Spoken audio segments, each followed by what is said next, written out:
We've reached the final hour, the post trip on Nemo Nation. Take it away, Phone Master Dre.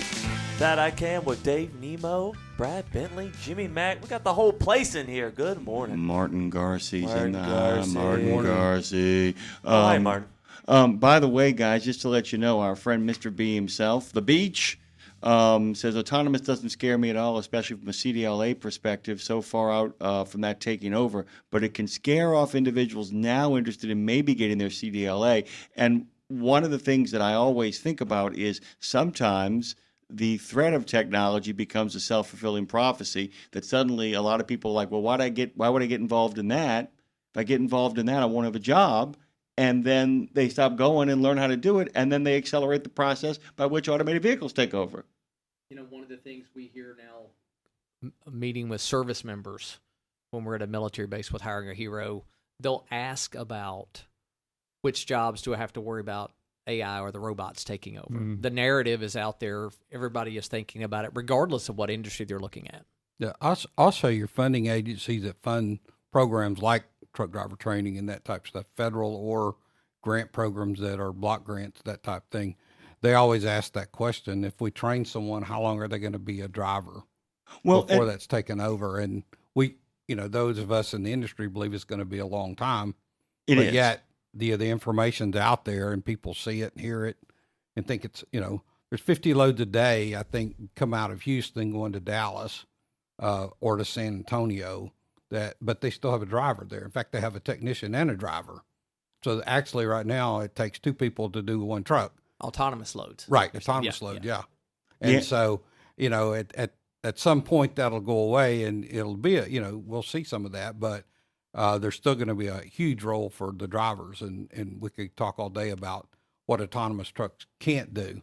That drivers can do. Well, and the other thing was Sergio got ahead of steam. We didn't get a chance to talk about the self-fulfilling prophecy and what it could do to the rideshare space. We didn't talk about the fact is people making transitions to becoming both security agents and maintenance providers for these things. Because I got to tell you, if nobody's behind the wheel of a truck and it breaks down, what exactly is the plan to deal with that particular situation, especially in a 12-car pileup? There's no discussion of that. We got another guest coming in here. Dave will do the introductions. But before we get to that introduction, I will ask Phone Master Dre to give me a little bit of transition here.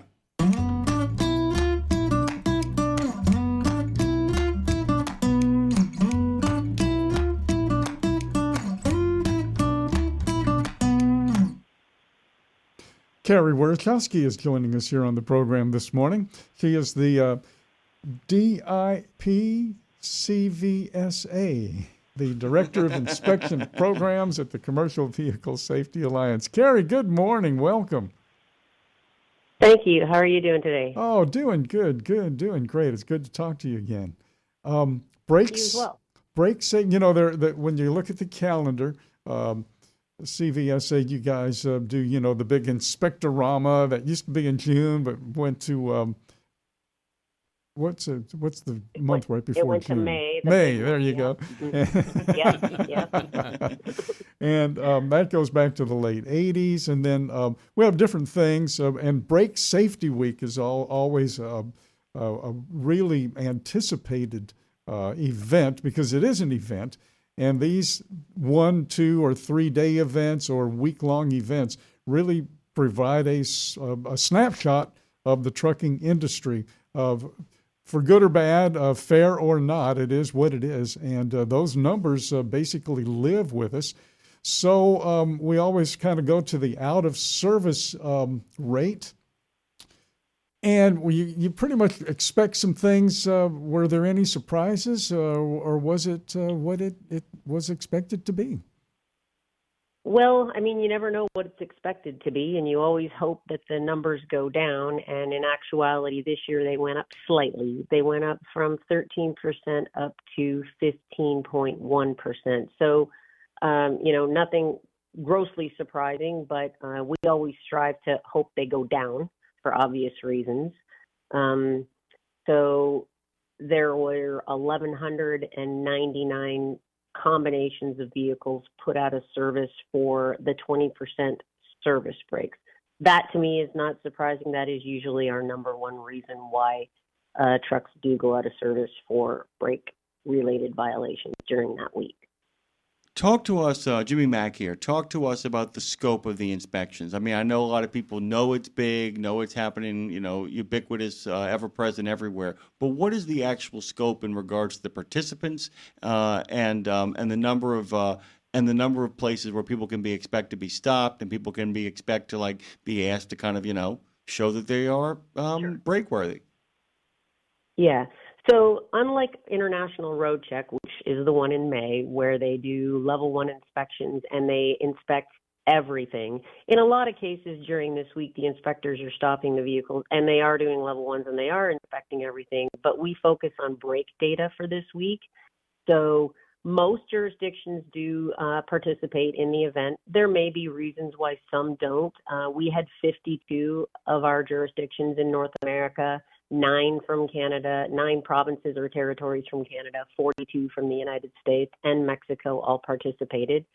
And keep in mind that our focus for this week is solely on brakes. And it is an educational week, so we also supply a flyer that inspectors can give out to drivers to get them to be more aware of what they can check during their pre- and post-trip inspections on a daily basis. So a lot of jurisdictions will go and do brake awareness things at the truck stops or something else, just not enforcement related, more educational related during this week in time. It went from 13 to 15, which sound 15 and a half, I think you said. That to me sounds like a pretty big jump. And when you're talking brakes, I guess any little number can be a big number too. But is that as bad as I think it sounds? The thing is, and I wanted to make sure that I made this mention because I was looking at the data like last month when it came in before we released the data, and what I've seen, because they also supply to me the information in regard to what type of trucks they're inspecting. So I will tell you that a lot of the trucks, the numbers that are increasing are hydraulic and electric type vehicles. So the smaller motor carriers that are maybe over the 10,000, but not over the 26,000, so not necessarily tractor trailers. So I don't know for certain, but I wanted to make sure that any of your listeners that are in that area, it's just as important to inspect your brakes if you're driving a hydraulic truck with electric brake trailers. And, if you're pulling that electric brake trailer, make sure you have a battery in your breakaway. Your breakaway cable is connected to your power unit. Because when I was on the road, I can tell you that was a huge out-of-service issue for drivers that just have their breakaway cable wrapped around the tongue of their trailer, or they never inspect their breakaway and the battery's been dead for 5 years.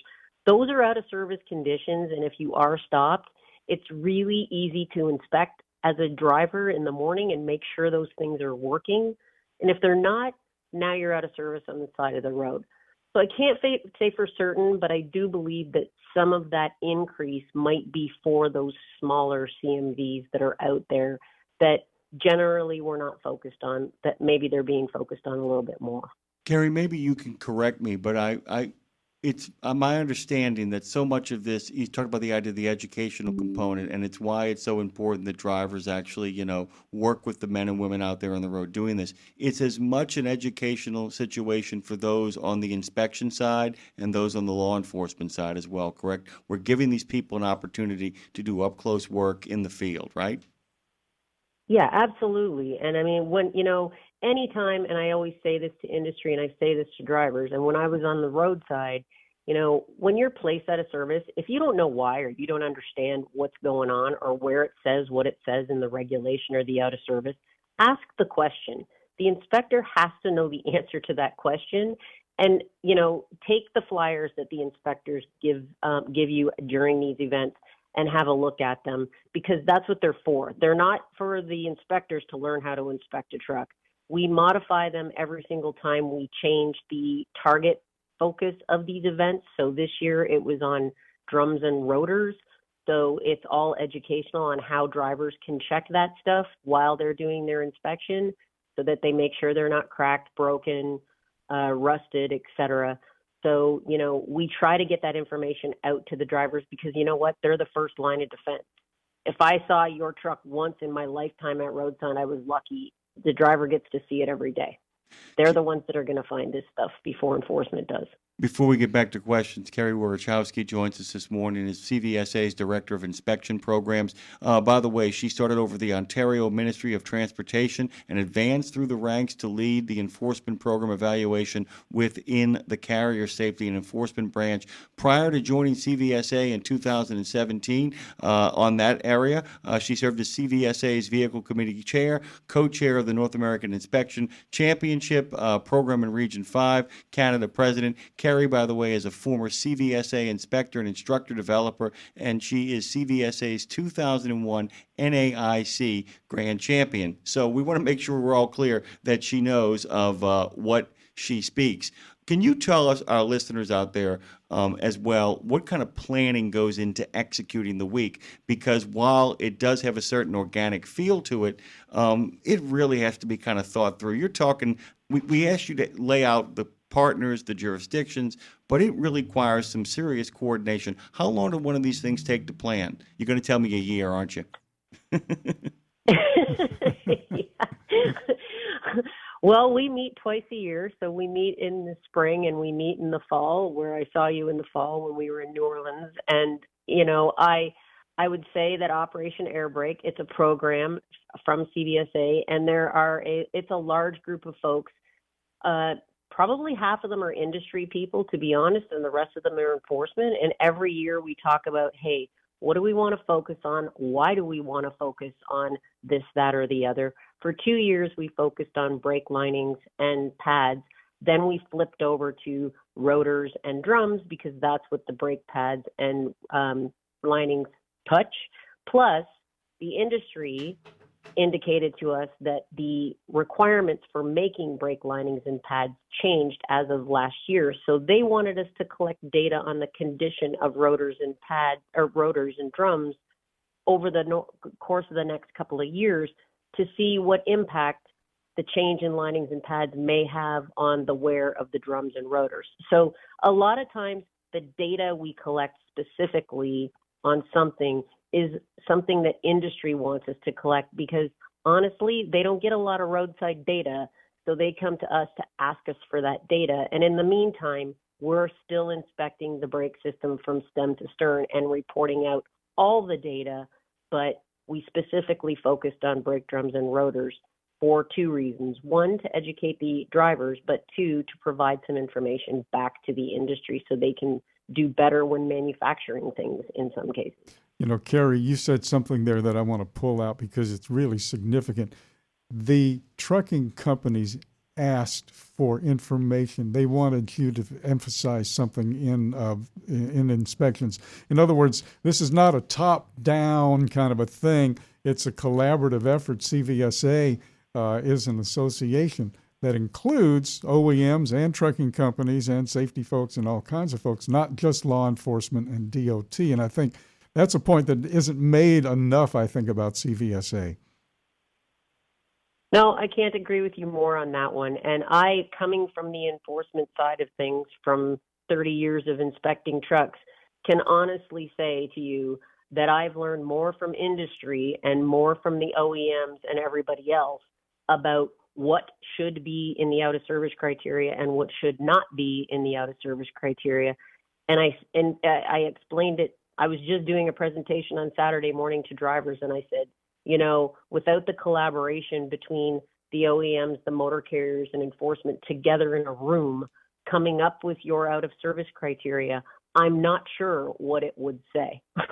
And I would kind of be terrified to know what it would say, because sometimes it takes us 3 years to get there, but we end up getting there in a fair manner because everybody in there has their say. Okay, so tell us what's next. Tell us, like, in regards to, like, as you put this all together for the next one. Tell us, when you guys go about the consideration process of all of this kind of stuff, what's got you most interested? Where is your brain headed right now? What are you looking to see in the next couple of months? I hate being so wide open about that, but I'm kind of curious as to where you're at.